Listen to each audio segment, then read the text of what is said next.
안녕하세요, 김남도입니다.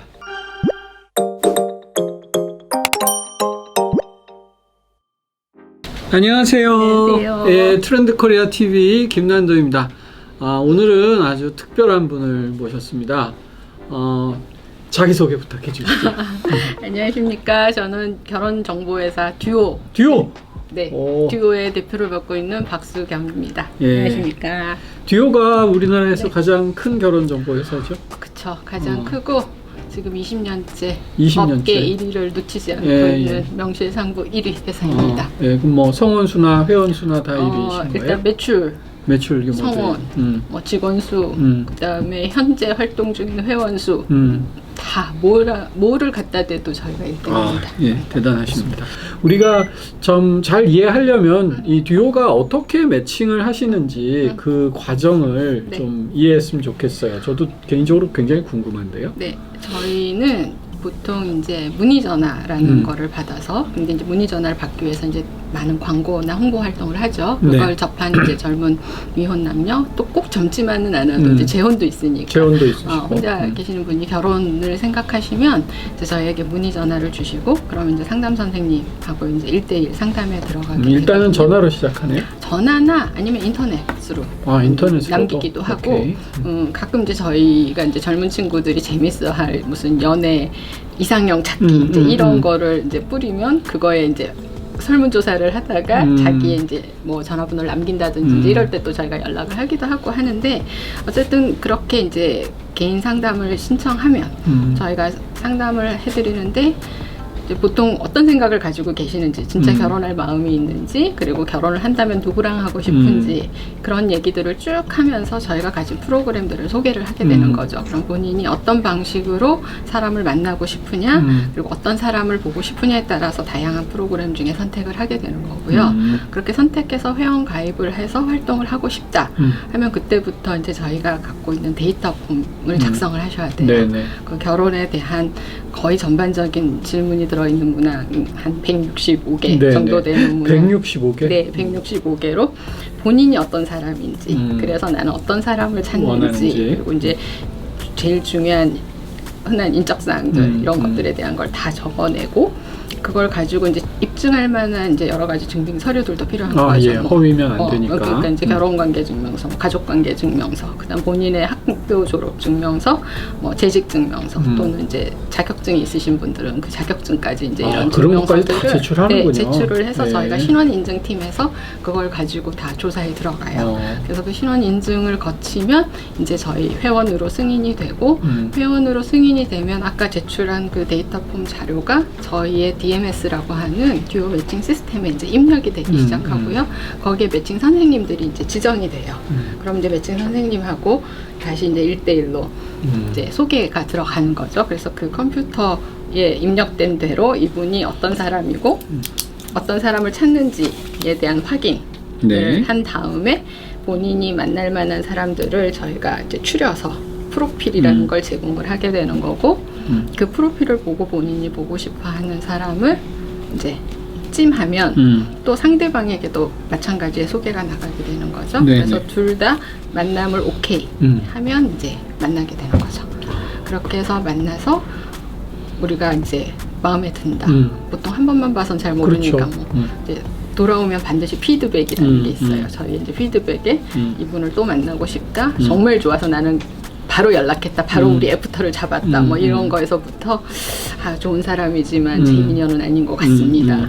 이제 가끔 본인이 보겠다고 찜을 해놓고도 막상 만나보니까 너무 아니었다. 뭐 이런 반응도 있죠. 이제 뭐 그런 반응들에 의해서 계속 이제 지속적인 만남을 하시면 본인들이 이제 교제에 들어가게 되는 거고, 이제 교제에 들어간다 하면 저희가 더 이상 소개는 안 나가요.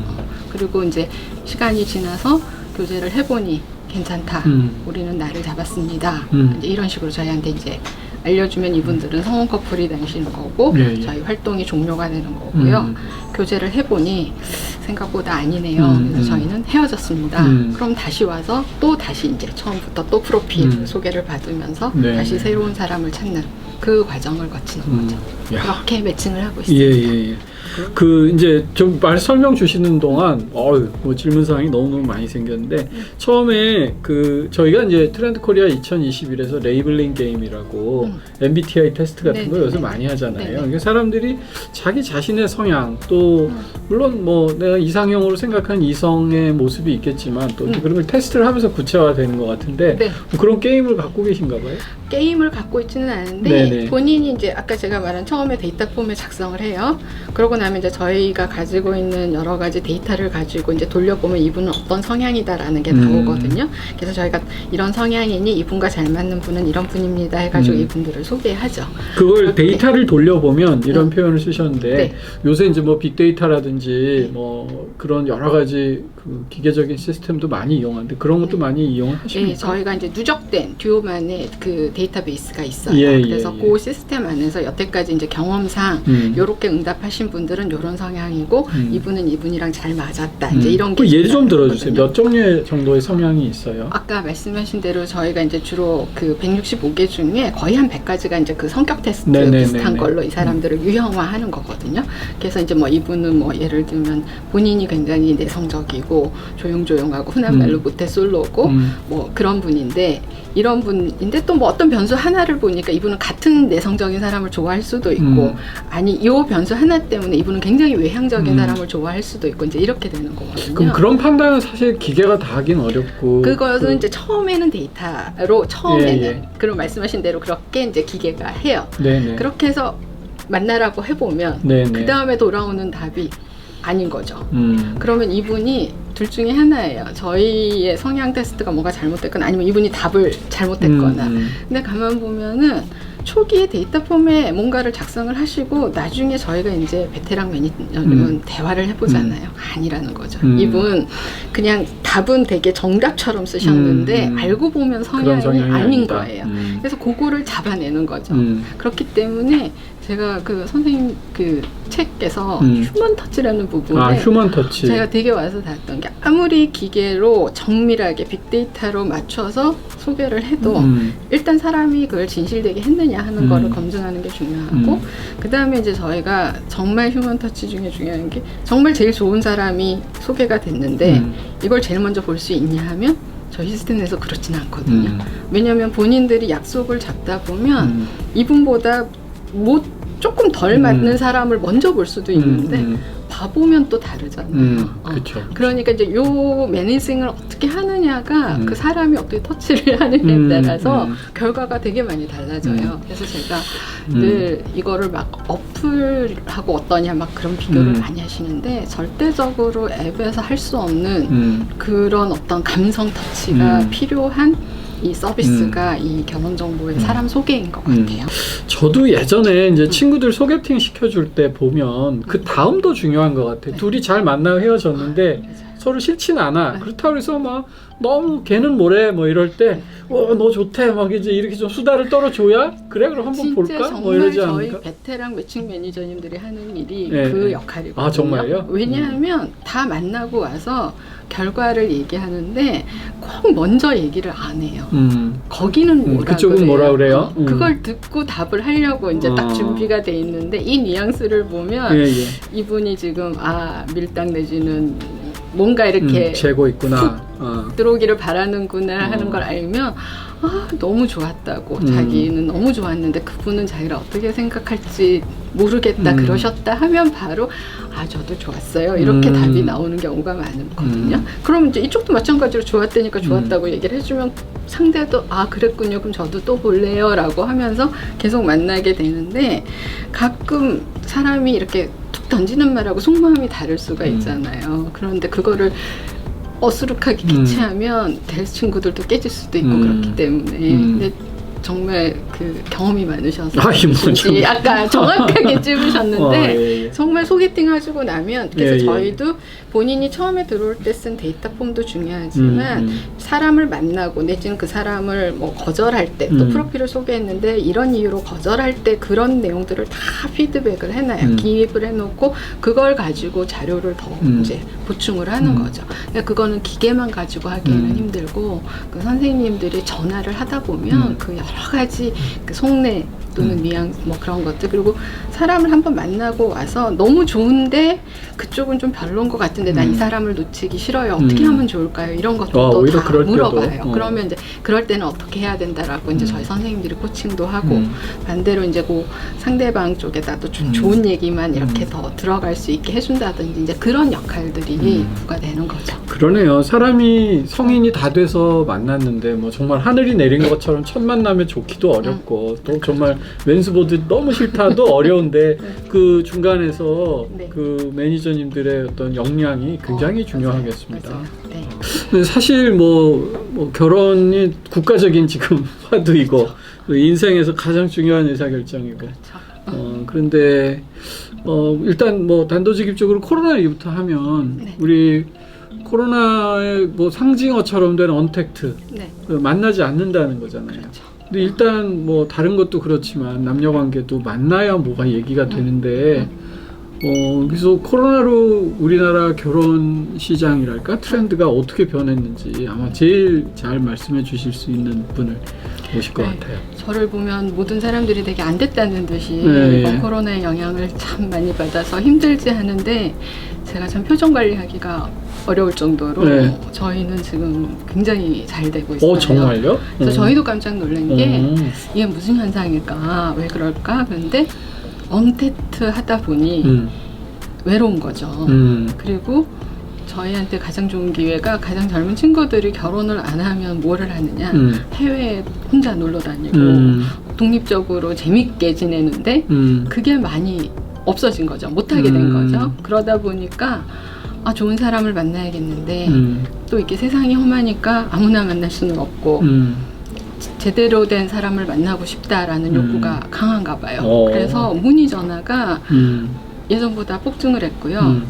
또 놀라운 거는 우리나라에 최근에 계속 추세가 여성들이 결혼을 안 그렇죠. 하고 싶어 하면서 여성 회원들이 저희도 많이 급감을 했는데 올해 반대로 여성 회원들의 문의 전화와 가입이 늘고 있어요. 그리고 정말 언제 어떻게 예상치 못한 일이 벌어지니까 인생이 마냥 즐거울 줄 알았던 젊은 친구들이 걱정하는 부모님들을 굉장히 동조하기 시작하더라고요. 그래서 예전에는 부모님들이 막 가자 해도 안 오던 친구들이 부모님 손잡고 또 많이 오시고. 제가 그거 여쭤보고 싶었는데 듀오에 보통 본인이 신청하기도 하지만 부모님이 대신 신청해 주시는 경우도 꽤 많지 않았어요? 네, 거의 한 7대3 본인이 70% 부모님이 오셔서 이제 대신 가입해 주시는 분이 30%. 그러면 코로나 사태 이후 그 비율의 변화가 있나요? 비율의 변화는 부모님 여전히 관심 있는데 예전에 이제 부모님이 시켜서 억지로 왔다면 요즘은 같이 합의하에 오니까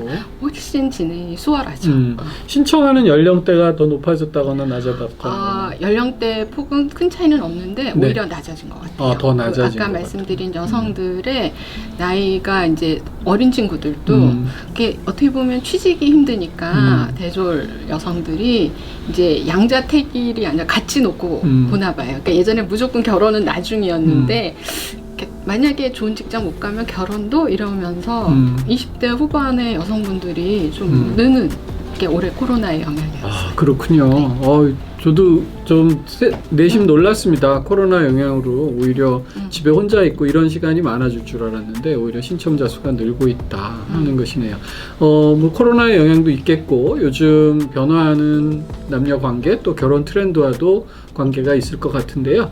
결혼이야말로 그 어떤 남녀 간의 사랑의 열매고 결과물이라고 하지만 또 지금 말씀 들어보면 또 사랑만의 문제는 아닌 것 같고 또 시대의 어떤 여러 가지 가치관과 트렌드의 변화를 굉장히 많이 반영하는 것 같습니다. 근데 저는 이제 코로나 사태를 맞아서 가뜩이나 저출산 또 요새 젊은 사람들이 결혼 잘 안 한다, 늦게 한다 걱정이 많으신데 코로나 때문에 이것도 굉장히 그 우려스러운 상황이었는데 또 말씀을 들어보니 오히려 어쩌면 이런 위기 상황의 존재가 서로 반려에 대한 필요성을 좀 절감하게 하는 그런 측면이 있었던 것 같아요. 저는 확실하게 피부로 느끼고 있고요. 이런 위기가 그냥 한동안 우리 유행했던 욜로를 좀 완전히 이제 대체하는 것 같기도 하고 물론 욜로도 필요하긴 하지만 길게 가려면 함께 가야 되는구나. 그리고 인간이 이렇게 외롭게 정말 이제 혼자 이렇게 자가격리를 해본 사람들은 그걸 너무 힘들어 하잖아요. 결국은 나를 사랑하고 나를 이해해주는 사람하고 이렇게 계속 같이 가는 게 큰 행복이다. 이걸 좀 깨닫게 해주는데도 오히려 어떻게 보면 역설적으로 코로나가 역할을 한 것 같고요. 그렇군요. 아까 잠깐 놓친 얘기 중에 저희 코로나로 인해서 결혼식 문화 대한민국에 정말 큰 역할을 한 것 중에 하나가 다수의 모르는 사람들이 많이 오는 결혼식은 이제 없어질 것 같아요. 이게 코로나로 인해서 한번 경험을 해보니 역시 결혼식은 나를 아는 사람이 와서 축하만 해줘도 충분히 좋구나. 그리고 저희가 늘 하는 얘기지만 인사하러 가려고 서로가 불편하게 막 주말에 옷차려 입고 가서 그랬는데 그거를 이제 예의가 아니다 했지만 이런 상황이 되면서 저희가 그 온라인으로 그 축하금도 보내보고 하니까 전혀 문제가 없었다는 거 이번에 다 깨달았거든요.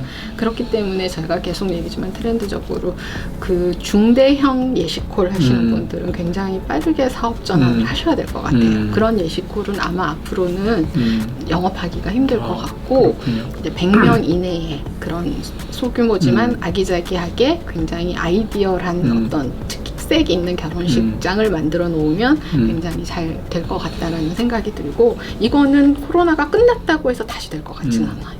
아예 이제 정말 대대적으로 크게 하는 호텔 결혼식 몇 개만 하고 아니면 정말 이제 100명 단위 규모의 결혼식들이 이제 우리나라의 어떤 하나의 정형으로 될 거라는 게 이번 코로나가 미친 큰 변화 같아요.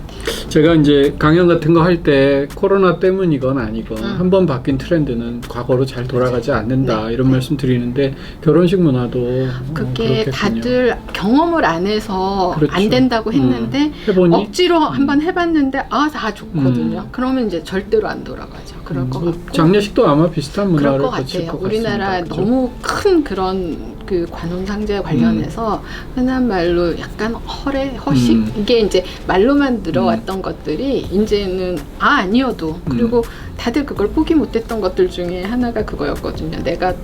나는 축하를 해줬는데 그렇지. 축의금을 내가 그동안 냈는데 투자한 게 얼마인데 나는 못 받으면 안 된대. 얼마든지 받는 방법이 생겼고 그거에 대해서도 아낌없이 왜냐하면 옷 차려입고 나가서 길에 시간 버리느니 그거 딱 이렇게 해서 보내주는 성공하면 게 되니까요. 받는 사람도 편하고 주는 사람도 너무 이제 좋다는 시간이 거. 오래 지나면 이제 그것도 차츰차츰 그런 문화도 이제 없어질 것 그것도 같아요. 이제 어느 정도 이제 일가친지 안 주기 아니면. 시작하면은 이제 정말 저희가 정말 결혼식 때문에 가끔 깨지는 커플들을 보면 식 때문에? 식을 진행하는 과정에 이제 모든 게 이제 농축이 되잖아요. 네네, 그렇죠. 근데 그럴 때 보면 충돌하는. 어떤 결혼식을 하나 바꾸려면 정말 당사자가 6명이 되니까 이 6인의 만족이라는 건 굉장히 힘들었는데 그게 어떤 충격 하나로 생각을 확 바꾸는 계기가 또 된 것 같아요. 그렇습니다. 저도 결혼식 개인적으로 가보면 되게 우스꽝스러운 게 신랑 신부 지인 테이블을 한 개예요. 그리고 모르는 사람들 다 모르는 신랑 신부는 모르는 분들 그리고 이제 결혼식 끝나면 이렇게 테이블 돌면서 인사하는데 인사하면서 어머니 누구다, 아버지가 이거 누구다 다 누구다. 신랑 신부는 전혀 모르는 사람들한테 알지도 못하는 사람 앞에서 결혼식을 했는데 이제 그런 결혼식은 아마 없어질 것 없어질 같고 것 같다. 반대로 정말 축제 같은 결혼식 그래서 요즘도 보면은 결혼식장에서 그렇게 노래들을 하고 춤추고 막 하는데 요즘 막 신랑이 노래 불러주고 이런 일 많더라고요. 신부가 노래하는 경우도 되게 많고요. 요즘은 이제 정말 제일 안 해도 될 것 같은데 하시는 분들 중에 이제 신부 어머니. 대한민국 요즘 다 가수 됐잖아요. 맞아요. 그래서 신부 어머님 마이크 잡고 노래도 많이 언젠가 무슨 짤이 하나 돌았는데 신부 어머니가 결혼식장에서 춤추시는 그 동영상이 하나 굉장히 인상적이었던 기억이 납니다. 그게 이제 그런 것 같아요. 예전에는 신부 어머님은 너무 슬픈 날이고 이렇게 그쵸, 딸을 딸 보내야 잃는 되고 날이고. 그런 날 이렇게 어머니가 막 뭘 이렇게 나대면 이상했는데 아까 말씀하신 요즘 애들은 누구와 누구를 데려가고 뭐 뺏기고 이게 아니라 같은 한 가족이 더 돼서 가족 구성원이 좀 늘어나는 거죠. 좋은 사위 봐서 너무 기분이 좋으니까 내가 노래하겠다 약간 이런 분위기인 것 같아서 많이 재밌어질 것 같아요, 결혼식이. 그렇습니다. 우리 이 지진이 나거나 태풍 재해가 났을 때 뉴스에서 가장 걱정하는 부분이 누구누구가 또는 어디가 고립됐습니다 하는 말이거든요. 인간이 고립된다는 것은 사실은 생존이 불가능하다는 의미이기도 합니다. 그래서 인간은 태어나면서 같이 살아가는 존재이고 그 함께함이 절정이 결혼인데 언제부턴가 뭐 욜로니 일코노미니 하면서 자꾸 이제 혼자만의 가치가 또 조명을 받았었는데요. 이번 코로나 위기로 역시 인간은 함께 할 때 같이 더 따뜻한 삶을 영위할 수 있구나 하는 것을 깨닫는 계기가 됐던 것 같고 그런 영향이 이번 결혼 시장에서도 아주 잘 보이는 것 같습니다.